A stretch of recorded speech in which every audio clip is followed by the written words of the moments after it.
Depuis lundi, il reçoit dans une villa discrète de Kinshasa. À la manœuvre, Eberhard Kolongele, conseiller spécial du chef de l'État pour la sécurité, mais ici chargé d'une nouvelle mission. Il s'agit de consulter les forces politiques pour créer un nouveau gouvernement d'union nationale.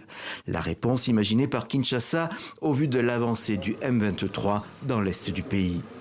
Les alliés de Félix Tshisekedi ont répondu présents. L'UNC de Vital Kamerhe ou encore Jean-Pierre Bemba passé mardi. Et bien sûr l'UDPS, le parti présidentiel venu en force. Puis ce qui nous intéresse, nous au niveau de l'UDPS, c'est cette cohésion-là, c'est cette unité-là pour que les chefs de l'État puissent bien nous guider. Mais le conseiller spécial bute sur un problème, le refus des grands partis de l'opposition de prendre part à cette initiative.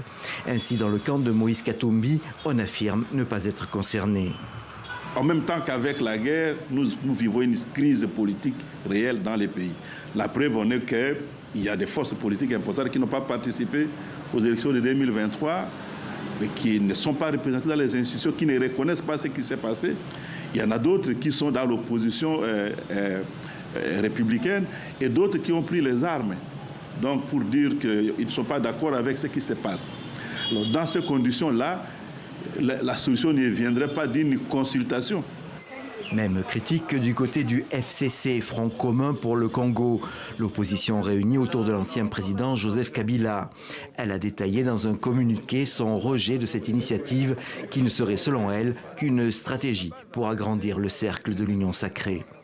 Tel que conçu et présenté par leur initiateur, ces consultations ne sont donc rien de plus qu'une offre générale d'emploi qui ne peut intéresser que ceux pour qui l'accès aux hautes fonctions de l'État sont avant tout un moyen rapide d'enrichissement personnel, plutôt qu'une opportunité pour servir la nation.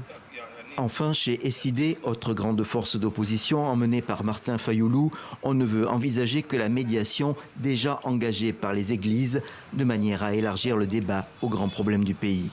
L'unique cadre et le seul cadre idéal pour que les filles et les fils de ce pays se parlent de manière inclusive, c'est le processus de Kinshasa piloté par nos pères spirituels. Annoncé dès le mois de février, ces consultations sont prévues pour durer jusqu'au lundi 7 avril.